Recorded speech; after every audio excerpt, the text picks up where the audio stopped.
আজকে আমাদের এই সভা কেন? আমি যে কথাটা বলতে চাইছি, প্রথমত এই ঘটনা আমরা সারা দেশের মানুষ এতে দুঃখ প্রকাশ করেছি,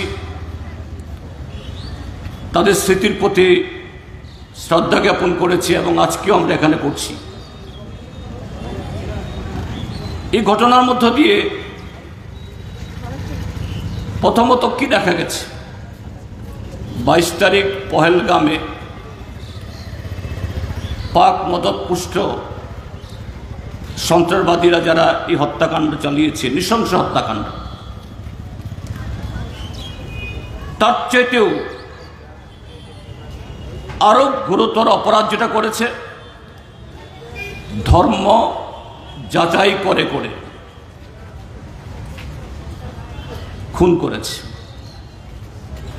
অর্থাৎ একটা নির্দিষ্ট ধর্মাবলম্বী তাদের উপর আঘাত হেনে একটা অন্যরকম একটা পরিস্থিতি তৈরি করার চেষ্টা করেছে। কেন সে কাজটা করেছে? অতীতে অনন্তনাগে 2000 সালে 2008-এ মুম্বাইয়ে, 2016 সালে উরিতে, 2019 সালে পুলওয়ামাতে এরকমই এই পাক মদতপুষ্ট সন্ত্রাসবাদীদের দ্বারা নৃশংস হত্যাকাণ্ড হয়েছে, আরও হয়েছে।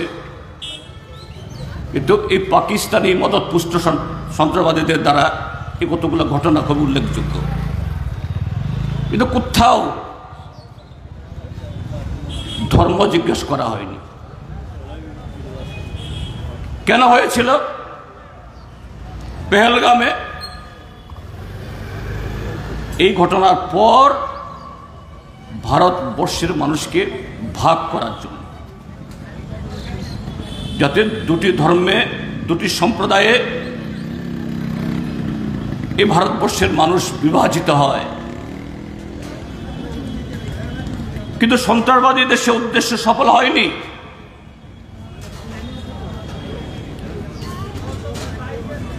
বাইশ তারিখ ঘটনার পর থেকেই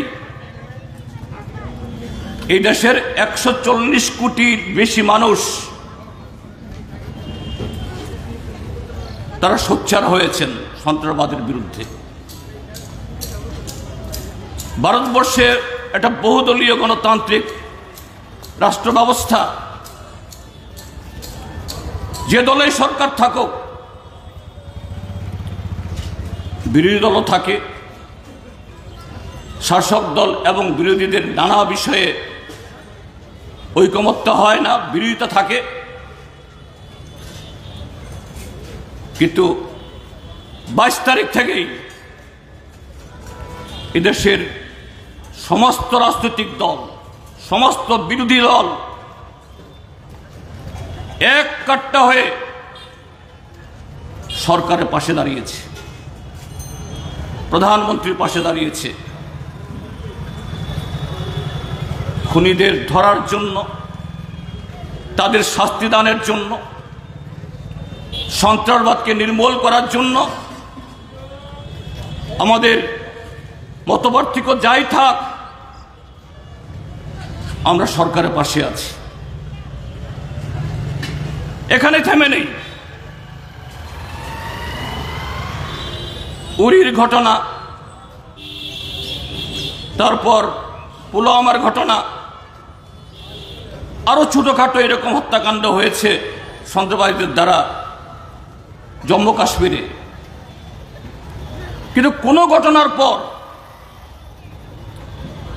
কাশ্মীর উপত্যকা এবং জম্মু এলাকার মানুষ সন্ত্রাসবাদের বিরুদ্ধে ধিক্কার জানিয়ে এভাবে হাজারে হাজারে রাস্তায় অতীতে কখনো নামেনি। 23 তারিখ গোটা কাশ্মীর কাশ্মীর উপত্যকা মুসলিম সংখ্যাধিক্য এলাকা, জম্মু হিন্দু সংখ্যাধিক্য এলাকা, একাকার হয়ে এক সুরে রাস্তায় নেমেছে সন্ত্রাসবাদের নির্মূল চাই, অপরাধীদের গ্রেপ্তার করা চাই। তো এরকম একটা পরিস্থিতিতে আমাদের দেশে প্রধানমন্ত্রীর তখতে যিনিই থাকুন, রাষ্ট্র পরিচালনায় যে দলই থাকুন, তার ভূমিকা কি হওয়া উচিত ছিল? ভূমিকা হওয়া উচিত ছিল গোটা দেশবাসীকে সাথে নিয়ে এরকম সমর্থনকে পুঁজি করে শুধু কিছু সন্ত্রাসবাদীকে আটক করা, তাদেরকে নিকেশ করা সুযোগ পেলে অবশ্যই করতে হবে, কিন্তু শুধু কিছু সন্ত্রাসবাদীকে খুন করলে সন্ত্রাসবাদ খতম হয়ে যায় না, শেষ হয়ে যায় না। সন্ত্রাসবাদের বিরুদ্ধে রাজনৈতিক, অর্থনৈতিক, সামাজিক এবং আন্তর্জাতিক এবং জাতীয় সমস্ত স্তরে সে ব্যবস্থা গ্রহণ করা দরকার। তা না হলে পরে সন্ত্রাসবাদ নির্মূল হয় না। এ ঘটনার পরও কেন আমরা সিপিআইএম, শাসক দলও তো এরকমভাবে এ ঘটনা নিয়ে অন্যভাবে জল ঘোলা করা, মানুষের আবেগকে ব্যবহার করে নিজেদের রাজনৈতিক স্বার্থ আদায় করার জন্য চেষ্টা হয়েছে এবং হচ্ছে এবং আরো হবে, কিন্তু প্রকৃত ঘটনাগুলো ব্যাখ্যা করে আজ পর্যন্ত শাসক দলের তরফ থেকে বা তাদের পরিচালিত সরকারের তরফ থেকে কোনো কর্মসূচি নেওয়া হয়েছে? কোথাও না। ত্রিপুরাতেও না, কাশ্মীরেও না, দিল্লিতেও না, কোথাও না। এই পার্টি যখন বিরোধী দলে ছিল, সেই 2000 সাল যখন অনন্তনাগে ঘটনা হয়, 2008 সাল মুম্বাইয়ের বিখ্যাত তাজ হোটেল সহ আরো বহু জায়গাতে ঘটনা হয়। আজকের যারা রাষ্ট্রনেতা কি বলেছেন সেদিন? তারা সীমান্ত সামলায় কেন্দ্রীয় সরকার, দেশের সেনাবাহিনী পরিচালনা করে কেন্দ্রীয় সরকার। তারপরেও কি করে, কি স্থলসীমা, কি জলসীমা, এগুলি অতিক্রম করে সন্ত্রাসবাদীরা আমাদের দেশের অভ্যন্তরে এরকম ঘটনা করার সাহস পায়। তো 2016 সাল উরি, তখন সরকারে কে? 2019 সালের পুলওয়ামার ঘটনায় যখন ঘটে তখন সরকারে কে? আর এই 2025 সালের এই পেহেলগামের ঘটনায় যারা কারা সরকার চালান, তখন কি বলা হয়েছিল? কাশ্মীরে সন্ত্রাসবাদের জন্ম দেওয়ার পেছনে মূল উৎস বা মূল কারণ আর্টিকেল 370 সংবিধানের 370 ধারা 35A উপধারা। যতদিন না এই ধারাগুলাকে তুলে দেওয়া যায়, কাশ্মীর সন্ত্রাসবাদ কবলিত থাকবে। তো 19 সালে সেই ধারাগুলো উঠিয়ে দেওয়া হয়েছে জবরদস্তি করে। 2016 সালে কি বলা হয়েছিল? নরেন্দ্র মোদী প্রধানমন্ত্রী হওয়ার পর তার বয়স, প্রধানমন্ত্রীত্বের বয়স তখন 2 বছর। এই যে ভারতবর্ষের সন্ত্রাসবাদ, নকশালবাদ, কালোবাজারে একটাই কারণ, 500,000 টাকার নোট। এই 500,000 টাকার নোট আমাদের দেশের কালোবাজারে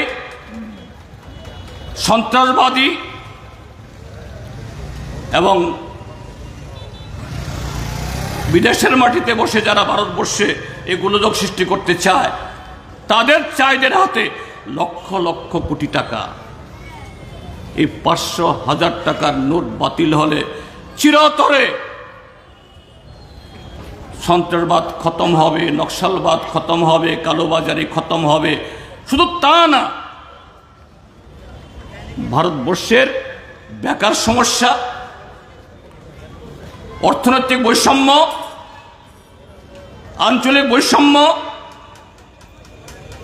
তারও সমাধান ঘটানোর জন্য এই 500,000 টাকা কালো নোট বাতিল হওয়ার পর লক্ষ লক্ষ কোটি টাকা সরকারের হাতে আসবে।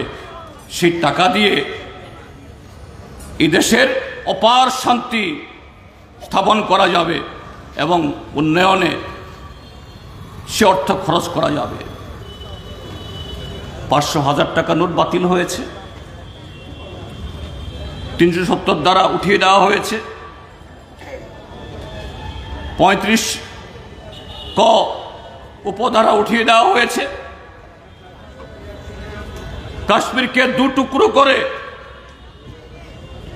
কেন্দ্রশাসিত রাজ্য অবদমিত করা হয়েছে, অবনমন ঘটানো হয়েছে। শুধু তা না, 22শে এপ্রিল যেদিন ঘটনা ঘটেছে তার ঠিক 14 দিনের মাথায়, 2 সপ্তাহ মাথায়, 7 এবং 8 এপ্রিল 2 দিন ধরে আমাদের দেশের মাননীয় স্বরাষ্ট্রমন্ত্রী অমিত শাহ ইউনিফাইড কমান্ড, সেনাবাহিনী, CRPF, BSF, Indo Tibetan police এবং রাজ্য পুলিশ সবগুলো নিয়ন্ত্রণে ভারত সরকার। কাশ্মীরে একটা নির্বাচিত সরকার থাকলেও তার মুখ্যমন্ত্রী উমর আবদুল্লাহর একজন হোমগার্ডকে ট্রান্সফার করার তার ক্ষমতা নেই। সেই ইউনিফাইড কমান্ডের সভা করেছে অমিত শাহ 7 এবং 8 এপ্রিল। সেখানে শ্রীনগরে বসে সাংবাদিক সম্মেলন করে বলেছেন, সন্ত্রাসবাদ का इकोसिस्टम खत्म हो गया। যে সন্ত্রাসবাদীদের তাদের যাবতীয় উৎস, নেটওয়ার্ক, তাদের যারা পারপেট্রেট করে নানাভাবে তাদেরকে কাজে লাগায়, এই সবগুলো বিচ্ছিন্ন হয়ে গেছে, একটার সাথে একটা যোগাযোগ নেই। অর্থাৎ সন্ত্রাসবাদ তার আর মাথা তুলে সেরকম ভাবে আঘাত করার কোনো ক্ষমতা নেই। কাশ্মীর এটা এখন শান্তির প্রদেশ, আর 14 দিনের মাথাতে এই ঘটনা ঘটিয়ে দিল। কিন্তু কাশ্মীরের মানুষ তারা সন্ত্রাসবাদের কাছে মাথা নোয়াননি। আর এই ঘটনাকে কেন্দ্র করে সারা দেশে আরএসএস, বিজেপি, অপারেশন সিন্দুর বা তিরঙ্গা যাত্রা এরকম করে এই দেশের মানুষকে সেই সন্ত্রাসবাদীরা ধর্ম জিজ্ঞেস করে করে খুন করার পর দেশের মানুষকে ভাগ করার জন্য যে চেষ্টা করেছিলেন, প্রায় একই কায়দায় কোথাও তিরঙ্গা যাত্রা, কোথাও বিজয় উৎসব। কিসের বিজয় উৎসব? এগুলো করার নামে আপনারা শুনেছেন দেশের বিভিন্ন প্রান্তে কি ঘটনা ঘটেছে। এই ত্রিপুরাজ্যেও নাই নাই করে 1 ডজনের বেশি এখন সামাজিক মাধ্যমে সবাই লেখালেখি করে এটা নাগরিকের অধিকার, রাষ্ট্রকে প্রশ্ন করার অধিকার নাগরিকদের। যে পুলওয়ামা ঘটনা ঘটার পরে সে ঘটনাকে পুঁজি করে 2019 সালে লোকসভার বৈতরণী পার হয়ে গেল বিজেপি, 303টা আসন নিয়ে ক্ষমতা দখল করল। সেই পুলওয়ামা ঘটনার তদন্ত রিপোর্ট কোথায়? পুলওয়ামা হত্যাকাণ্ডের পরে আর একজনও সন্ত্রাসবাদী বা তার সহযোগী কেন ধরা পড়ল না? সেই ফাইল কোথায় চাপা পড়ে রইল? নাগরিকের অধিকার। যারাই প্রশ্ন করেছে, এই ত্রিপুরাজ্যের মধ্যেও ধর্মনগর থেকে, আমবাসা থেকে, এই আগরতলা থেকেও, বিশালগড়, উদয়পুর থেকে তাদেরকে গ্রেফতার করে কাউকে 1 সপ্তাহ, কাউকে 2 সপ্তাহ করে সেখানে অন্যায় ধারা চাপিয়ে শাস্তি দেওয়া হয়েছে। এবং তাদের মধ্যে বেশিরভাগ হলো ধর্মীয় সংখ্যালঘু। আর এই সমস্ত সারা দেশে অপারেশন সিন্দুর বা বিজয় উৎসবের নামে যে জিগির তোলা হয়েছে, দুর্বৃত্তনা, জিঙ্গুইজম, দেশের মানুষকে ভাগ করা সন্ত্রাসবাদীরা একভাবে চেয়েছে, আর দেশের শাসক দল আরো অন্যভাবে এটাকে আরো বড় করে এই দেশের মানুষকে ভাগ করার চেষ্টা করেছে। এই হলো দুটি আলাদা সত্তা, হলেও উদ্দেশ্য একটাই। কিন্তু সেই জায়গায় এই ঘটনায় যারা ভিকটিম, যে 26 জন লোক খুন হয়েছে, তার 24 জন ভারতীয়, ভারতবর্ষের বিভিন্ন প্রদেশের, একজন নেপালি নাগরিক আর একজন কাশ্মীরের নাগরিক আদিল শাহ। আদিল শাহকে তো খুন করতো না। যে ধর্ম জিজ্ঞেস করলে খুন হয় সে ধর্মাবলম্বীও না, কিন্তু একজন মানুষ হিসাবে, ভারতীয় হিসাবে চোখের সামনে যখন নিজের দেশবাসী খুন হয়, নিজের প্রাণের মায়াকে তোয়াক্কা না করে ঝাঁপিয়ে পড়েছে। সেই ঘটনাগুলির পর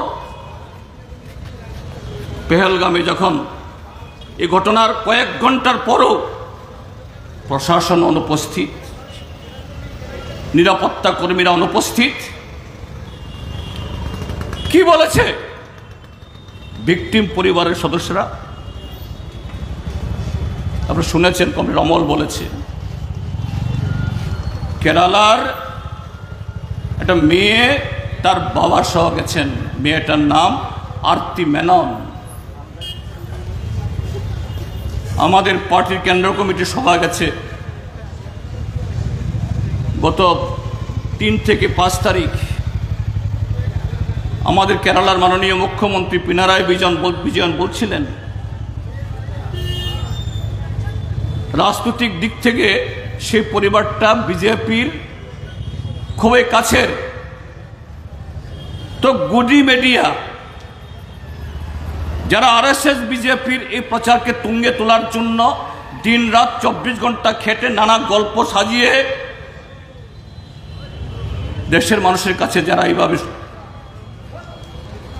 প্রচার করে খুব চেষ্টা করেছিল আরতি মেননকে উস্কিয়ে তার থেকে এমন কতগুলি শব্দ বের করা যাতে কোনো একটা সম্প্রদায়ের বিরুদ্ধে যায়। আরতি মেনন তাদের মুখের উপর জবাব দিয়েছে, হ্যাঁ, আমার প্রাণপ্রিয় বাবা, জন্মদাতা বাবা, তাকে হারিয়েছি। কোনো কিছুর বিনিময়ে আমার এই বাবার যে মৃত্যু, এটাকে আমি তুলনা করতে পারবো না। কিন্তু এত বিশাল ক্ষতি আমার পরিবারের, আমার ব্যক্তিগতভাবে, তার সাথে এই ঘটনা আমাকে অন্যদিক থেকে একটা কম্পেনসেশনও দিয়েছে। সেটা হলো 2 জন ভাই পেয়েছি আমি কাশ্মীরে। সেখানে যখন প্রশাসন ছিল না, পুলিশ ছিল না, শুধু আমার পরিবারকে না, আমাকে না, যে কাশ্মীরিদের মধ্যে প্রতিযোগিতা শুরু হয়েছে, কে কাকে তাড়াতাড়ি উদ্ধার করে কার বাড়িতে নিয়ে রাখবে, কে কত তাড়াতাড়ি কাকে ওই শ্রীনগরে পাঠিয়ে প্লেন ধরিয়ে দেবে। কোনো হোটেলওয়ালা, গাড়িওয়ালা কেউ একটা নয়া পয়সা রাখেনি। প্রত্যেকটা পরিবার বলেছে। আর সেনাবাহিনীর, এই নৌবাহিনীর যে কলোনেল, তার স্ত্রী হরিয়ানার, তাকে প্ররোচিত করার চেষ্টা করা হয়েছিল। কি বলেছে, না, এই অন্যায় কাশ্মীরিদের না, এই ঘটনায় কাশ্মীরিদের কোনো ভূমিকা নেই, বরঞ্চ ওরা আমাদেরকে বাঁচিয়েছে। বরঞ্চ আজকে দেশের শাসক দল, যে আমাদের দেশের যে কর্পোরেট হাউস, একচাটিয়া পুঁজি, এবং এই দেশের যে সাম্প্রদায়িক শক্তি, তাদের যে নেক্সাসে কর্পোরেট এবং কমিউনাল, এই দুইটা যুগলবন্দিতে আজকে দেশের এই সর্বনাশ। হোটেলওয়ালারা যখন আমাদের পয়সা রাখছে না, গাড়িওয়ালারা আমাদের গাড়ি রাখছে না, বাড়িতে নিয়ে খাইয়েছে, দাইয়েছে, তখন Indigo, spice jet, আকাশা, air India গলা কেটে, কারণ আমাদের ফিরতে হবে তাড়াতাড়ি, আমাদের টিকিট পাঞ্চাল করে, যে টিকিটটা আমরা কিনেছিলাম 3,000 4,000 টাকায়, সে টিকিট দাম দিতে হয়েছে আমাদের 30,000, 35,000, 40,000। সরকার কোনো ভূমিকা নেই। সরকার অনুপস্থিত। শুধু এখানেই কি এটা থেমে আছে? আপনি শুনেছেন এবং সকলে জানেন, 22 তারিখ ঘটনা হলো, আমাদের দেশের মাননীয় প্রধানমন্ত্রী, তখন তিনি সৌদি আরবে রাষ্ট্রপ্রধান, ঠিকই আছে, যাবেনই তো, দেশের জন্য অন্য দেশে গিয়ে নানা ধরনের চুক্তি উক্তি করবেন, আপত্তি কিছু নেই। কিন্তু আশ্চর্যের হলো, গত 11 বছরে এরকম কোন বিপর্যয়কর ঘটনা হয়, আমাদের প্রধানমন্ত্রী সাহেব হয় বিদেশে, নতুবা কোনো জঙ্গলে। পুলওয়ামার ঘটনার সময়তেও 4 ঘন্টা ধরে নাকি প্রধানমন্ত্রীকে যোগাযোগই করতে পারছিল না আমাদের গোয়েন্দা দপ্তর, আমাদের দেশের আরক্ষা দপ্তর। তারা, ঠিক আছে, আমি এই ঘটনার সাথে তার কোনো সম্পর্ক আছে আমি বলবো না, নিন্দুকেরা বলে তাই বললাম। তিনি তড়িঘড়ি করে যাত্রা, প্রিমেচিওর, অর্থাৎ শিডিউল অনুযায়ী যতদিন থাকার কথা ছিল, যত মিটিং টিটিং করার কথা ছিল, এগুলো বাতিল করে তিনি দৌড়ে আসলেন। 22 তারিখ ঘটনা, 23 তারিখে নোটিশ হলো, 24 তারিখে পার্লামেন্টে যে সমস্ত দলের প্রতিনিধিত্ব আছে তাদেরকে নিয়ে সর্বদলীয় মিটিং হয়। আমি যখন সাংসদ ছিলাম, আমাদের দলের চিফ হুইপ ছিলাম আমি, অনেক সভাতে আমাকেও থাকতে হয়েছে। সবাই গিয়ে গেছেন, এরকম একটা ঘটনা। এদিকে টেলিভিশনে ব্রেকিং নিউজ হচ্ছে, প্রধানমন্ত্রী তার সফর কাটছাট করে দেশে ফিরছেন। তো দেশে ফিরে তার কি করা উচিত ছিল? প্রথম, সেই সর্বদলীয় মিটিংয়ে অংশগ্রহণ করা, জাতির উদ্দেশ্যে ভাষণ দেওয়া। হ্যাঁ, মিটিং টিটিং করেছেন প্রশাসনের ভেতরে, ঠিক আছে, কিন্তু গোটা দেশবাসীকেও যেভাবে দেশবাসী নেমে এসছে ঠিক তেমনিতে দেশবাসীকেও সেভাবে উদ্বুদ্ধ করা উচিত ছিল না। 24 তারিখ তিনি এসেই সুজা চলে আসলেন বিহারের মধুবনীতে। এখানে এসে বক্তৃতা করছেন, মঞ্চ কাঁপাচ্ছেন। सिंधु नद में जो पानी बह रहा है उस पानी का साथ ये खुल नहीं बह सकता है। तो वो কথাটা আপনি দিল্লিতে বসে সর্বদলীয় মিটিংয়ে বলুন। আপনি সমস্ত চ্যানেলকে ব্যবহার করে গোটা সবক শেখাতে হবে, হ্যাঁ শেখাতে হবে, এতে আমাদের কোনো আপত্তি নেই। কিন্তু আমরা বলি পাকিস্তান রাষ্ট্রের বিরুদ্ধে, রাষ্ট্রের ভূমিকার বিরুদ্ধে, সন্ত্রাসবাদীদের আত্মঘাতী বোমা, সন্ত্রাসবাদীদের হামলাতে সেখানে ডজনে ডজনের লোক খুন হয়, তারও অতিষ্ঠ। তো সেই জায়গায় যদি আমরা গোটা পাকিস্তানকে দায়ী করি, তাহলে আজকে যারা পাকিস্তান রাষ্ট্র চালায়, পাকিস্তানের রাষ্ট্রযন্ত্র, যাদের ষড়যন্ত্রের ফলে, মদতের ফলে বিগত 7 দশকের বেশি সময় ধরে আমাদের এই সীমান্তে এই আগুন জ্বলছে, তার পেছনে তাদের সমর্থন আসবে, যেটা অনুচিত।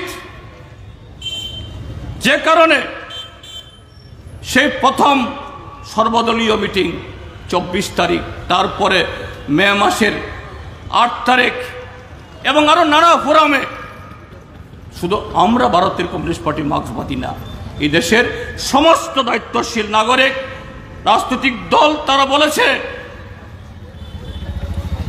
পার্লামেন্টের বিশেষ সভা আহ্বান করুন, দেশবাসীকে অবহিত করুন, দেশবাসীকে এই ঘটনার সাথে আরো গভীরভাবে যুক্ত করুন। আর পাকিস্তানের বিরুদ্ধে আন্তর্জাতিক স্তরে, কূটনৈতিক স্তরে, রাজনৈতিক স্তরে, সমস্ত স্তরে সেরকম একটা উদ্যোগ হোক। 2000 সালের পর, 2008 সালের পর, 2008 সালে যিনি প্রধানমন্ত্রী ছিলেন মনমোহন সিং, তার বিরুদ্ধে অভিযোগ ছিল তিনি অ্যাক্সিডেন্টাল প্রাইম মিনিস্টার, তিনি নরম, হুঙ্কার দিতে জানেন না।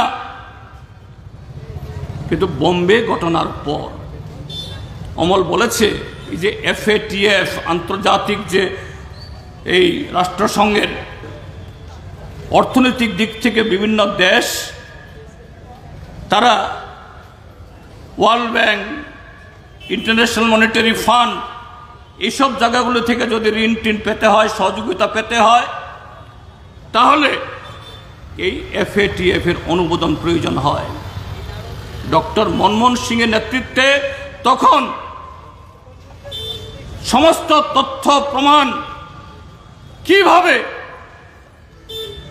মুম্বাইয়ে পাকিস্তানি মদতপুষ্ট সন্ত্রাসবাদীরা হামলা চালিয়েছে, এগুলো প্রমাণ করেছে আন্তর্জাতিক ক্ষেত্রেতে পাকিস্তান বহু বছর কোণঠাসা ছিল।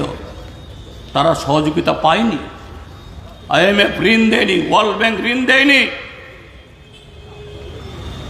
এবং রাষ্ট্রসংঘের এরকম সন্ত্রাসবাদী বিষয়ক কমিটিগুলোতে স্থান পায়নি।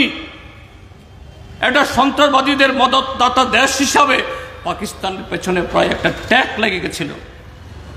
কিন্তু এই ঘটনার পর এটা প্রায় কাকতালীয়। পাকিস্তানের অর্থনীতি খুব ভালো না, খুব খারাপ, স্বাভাবিক। তাকে ওয়ার্ল্ড ব্যাংকের ঋণ চাই, IMF এর ঋণ চাই। এই পেহেলগামের রক্ত তখনও শুকোয়নি।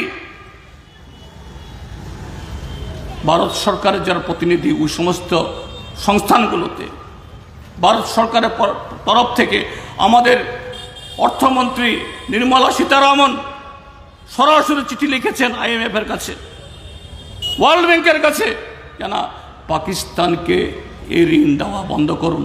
শুনেনি। আন্তর্জাতিক মহলকে বিশ্বাস করাতে পারেনি।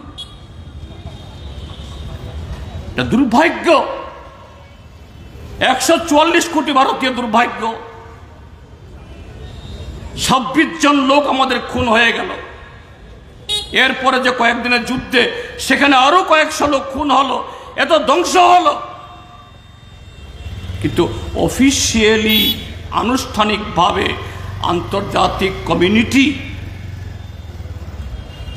আমাদের এই কান্না, আমাদের এই কষ্ট, আমাদের অনেক মা বোনের যে সিঁদুর চিরতরে মুছে গেল, আমরা বিশ্বাস করাতে পারিনি। কেন? ভারত সরকারের এই ভূমিকার কারণে, ভারত সরকারের এই নীতির কারণে। এই কদিন আগে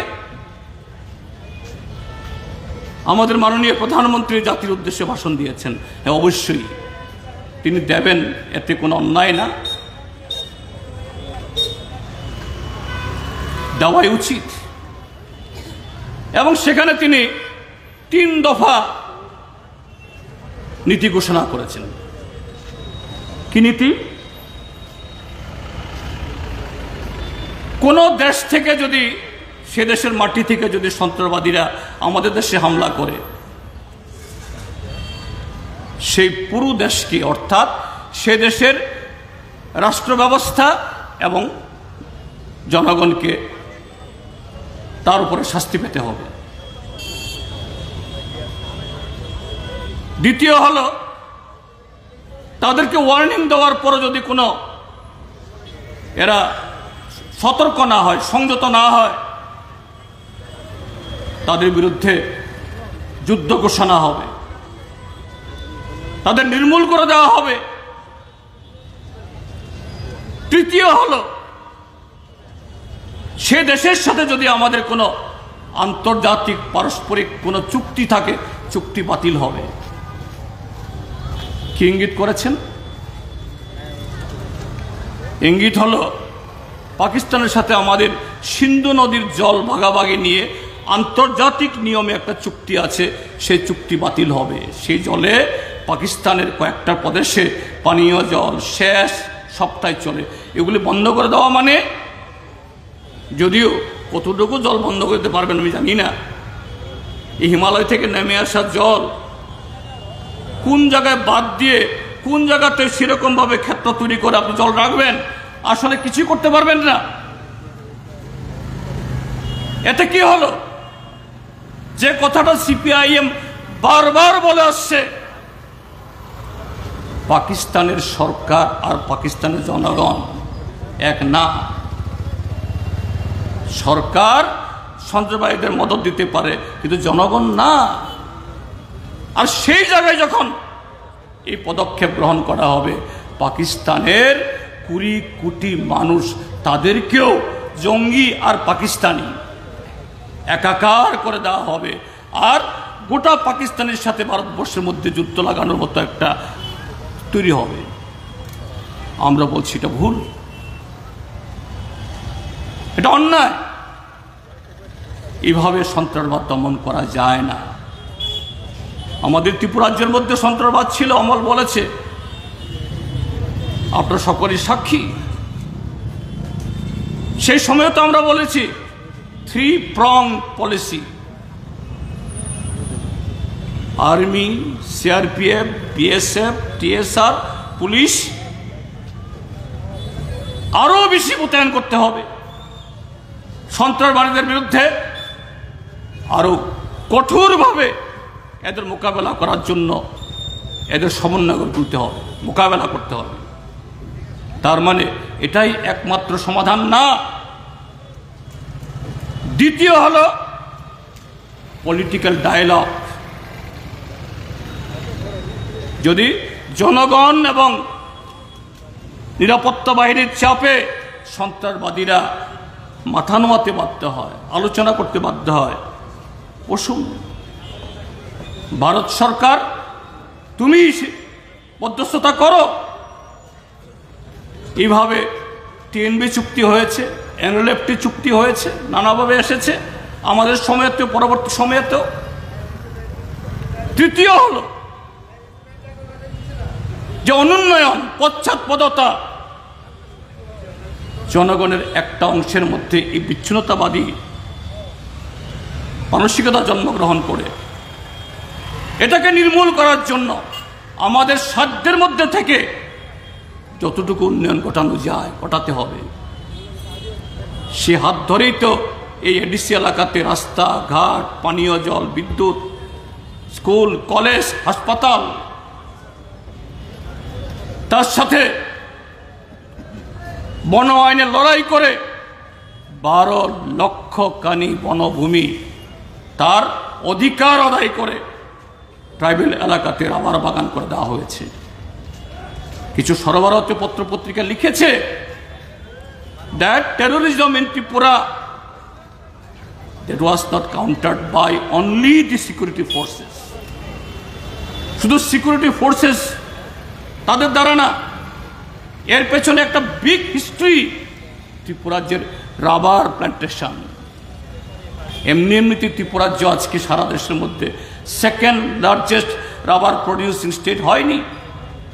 উগ্রপন্থা দমনে, মানুষের মধ্যে এ বৈরিতা, বিচ্ছিন্নতা, এটাকে নিরসনে নিরাপত্তা বাহিনী, রাজনৈতিক উদ্যোগ এবং উন্নয়ন,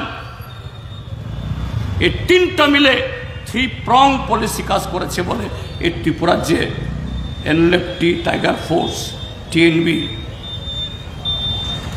এগুলো সম্পূর্ণ নির্মূল হয়ে গেছে বলবো না, কারণ সন্ত্রাসবাদ তার উৎসকে যদি আপনি দমন না করেন আবার মাথাচাড়া দেবে, কিন্তু সেটাকে কন্টেইন করা গেছে। তো আজকে এই জায়গাতেও অনেকে হয়তো বলবেন যুদ্ধবিরতি হয়েছে, সীমান্তে গোলাগুলি বন্ধ হয়েছে, শাসক দলের মদতে সারা দেশে বিজয় উৎসব হয়েছে, তিরঙ্গা র্যালি হয়েছে, তো সন্ত্রাসবাদ তো আর নাই। ঘটনা কি তাই? আমাদের দেশের শাসক দলকে সে গ্যারান্টি দিতে পারে? পুলওয়ামার পর তো বলা হয়েছিল, পারেনি। কারণ সন্ত্রাসবাদ, কিছু সন্ত্রাসবাদী খতম হয়েছে, কিন্তু সন্ত্রাসবাদ খতম হয়নি।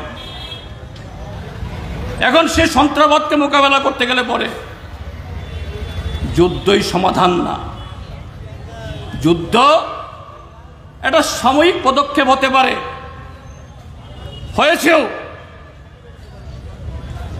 কিন্তু তার সাথে যেটা দরকার কূটনৈতিক, রাজনৈতিক, অর্থনৈতিক, এমনকি সামাজিক, সাংস্কৃতিক সব দিক থেকে পদক্ষেপ।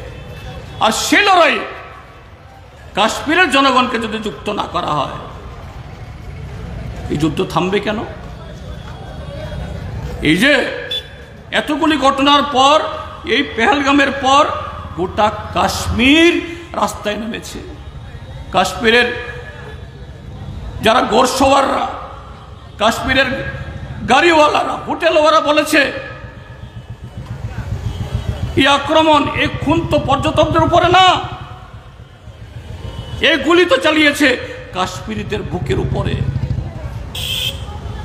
আর আদিল শাহ সেই জায়গাতে কাশ্মীরিদের পক্ষ হয়ে প্রমাণ করেছে কাশ্মীরিয়াত, অর্থাৎ কাশ্মীরের তাদের যে এই দেশ সম্পর্কে ভাবনা, ভারতীয় সম্পর্কে ভাবনা, ভারতবর্ষ সম্পর্কে ভাবনা, আদিল শাহ হলো তার নমুনা। তো সেই জায়গায় যে 5 দফা দাবি আমরা করছি, কি দাবি? যারা এই ঘটনায় যুক্ত, শুধু যারা সেদিন খুন করেছে ট্রিগার চেপে তারা না, তার পেছনে যারা কলকাঠি নেড়েছে চিহ্নিত করুন, পাকড়াও করুন, শাস্তি দিন। সীমান্তের পার থেকেও পাকিস্তান যাতে তাদেরকে আমাদের দেশে তুলে দিতে হয় সরকারের কাছে আন্তর্জাতিক স্তরে, সে চাপ দিন। 2, যত তাড়াতাড়ি সম্ভব পার্লামেন্টের বিশেষ অধিবেশন আহ্বান করুন, সারা দেশকে জানান। 3, কোন রাজ্য কেন্দ্রশাসিত রাজ্য থেকে এ যাবৎ স্বাধীনতার পর উন্নীত হয়। ত্রিপুরা 72 সালে কেন্দ্রশাসিত রাজ্য থেকে পূর্ণ রাজ্য উন্নীত হয়েছি আমরা। মিজোরাম হয়েছে, মেঘালয় হয়েছে, মণিপুর হয়েছে, কিন্তু পূর্ণ রাজ্য কেন্দ্রশাসিত রাজ্য বা অর্ধরাজ্য হয় নজিরবিহীন। তো কাশ্মীরকে 2 টুকরা করেছো, ঠিক আছে, লাদাখকে কি করবে তোমরা আমরা জানি না, কিন্তু জম্মু এবং কাশ্মীর এটাকে আবার তার কোনো জায়গায় ফিরিয়ে দাও। 4, এই যে 3-4 দিনের যে যুদ্ধে সীমান্তে বহু ক্ষতি হয়েছে, শত শত কৃষকের জমি জমা সম্পদ ধ্বংস হয়েছে, বাড়িঘর ধ্বংস হয়েছে, তাদের উপযুক্ত ক্ষতিপূরণ ব্যবস্থা করো। 5, যে কথাটা বারবার আমরা বলছি, আন্তর্জাতিক, কূটনৈতিক, রাজনৈতিক এই পদক্ষেপ নাও। একতরফাভাবে ওই সিন্ধু নদ চুক্তি বাতিল করে দিয়ে পুরো পাকিস্তানিকে ভারতবর্ষের শত্রু তৈরি করা, এটা হবে বিপদ। আমরা সারা দেশবাসীর কাছে আমরা জানাচ্ছি, আর ওভারঅল যেটা আহ্বান জানাচ্ছি, সাম্প্রদায়িক ঘৃণা নয়, বিভাজন নয়, বরঞ্চ আমাদের 140 কোটির বেশি মানুষকে যাতে এই জাতীয় বিপর্যয়ে, জাতীয় বিপদে যাতে ঐক্যবদ্ধভাবে আমরা পেতে পারি,